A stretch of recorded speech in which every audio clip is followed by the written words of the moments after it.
Now that FNCS Opens are over, solo victory cups are starting again in less than a week, so in this video I'm going to be going over Pollo's insane 38 kill win in solo victory cup finals, and showing you exactly what he does and why he does it in order to improve your own gameplay, and possibly even earn in one of the last 2 victory cups of the season.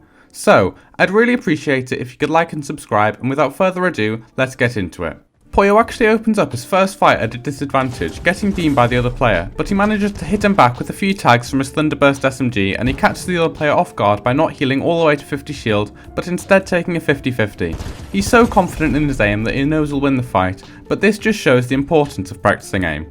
Once he's done this, he pushes into snooty steps and keys the boss while there's another player fighting on it. This means he can catch the opponent while he's weak and not expecting it, which means he can easily take the shotgun and get the elimination quickly. If he'd keyed the boss earlier, there would have been a high chance that somebody else would have keyed him and he would have died. So, he moves out of Snooty and towards the forecast tower hill where there's a player boxed up. If you see a player boxed up in second zone, it's almost definitely going to be an easy kill because very few actually good players will be playing that scared. I do want to focus on the way he got the kill though.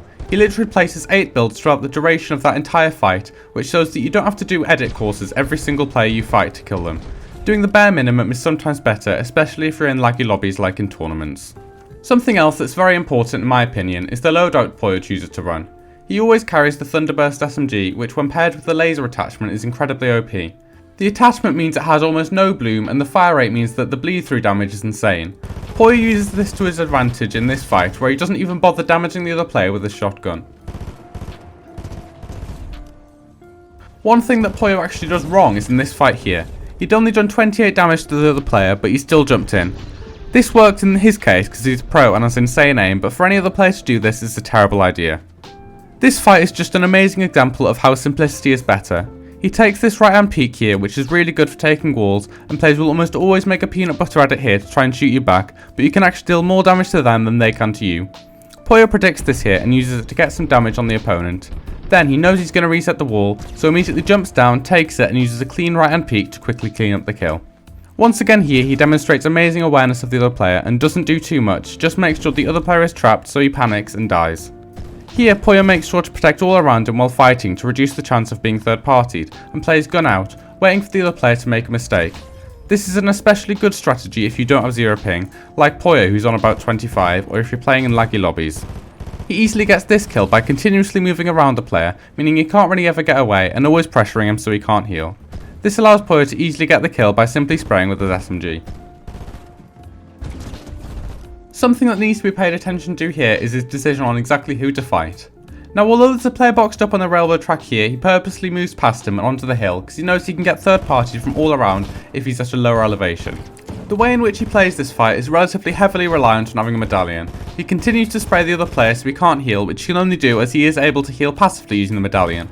He hits a nice shot and once again uses the bleed damage on the Thunderburst SMG to get this elimination. Pollo does a really good job of not allowing his opponents to heal by constantly moving around them and approaching them from all angles.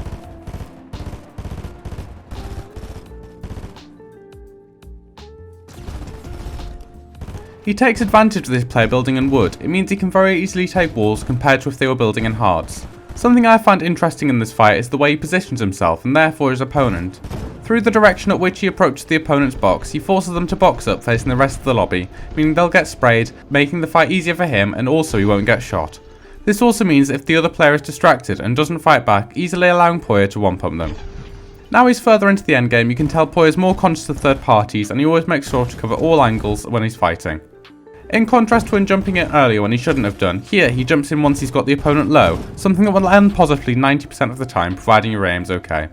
Here, from the way the other player was just standing and holding the wall, Pollo could tell he'd probably been doing the same thing with his ramp, which meant he could make a wide open edit and hold the cone, being confident he'd win the fight.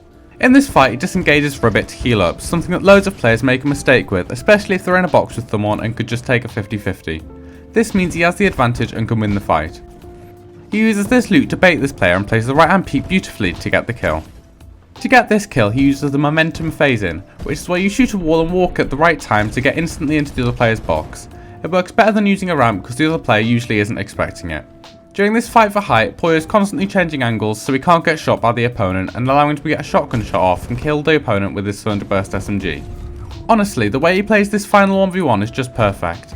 Not doing too much, just enough to get the other player into a situation where he can easily one-pump him. The final 1v1 is something that has been mastered by pros, but most players, including me, will panic when it gets to it, which leads to missing shots and not being able to piece the player as easily as Pollo does here. This is basically just down to practice. So, thank you so much if you made it to the end of the video. I really hope you've learned something and can implement some of these things into your games to perform better. I'd really appreciate it if you could like and subscribe, and I'll see you in the next one. Goodbye.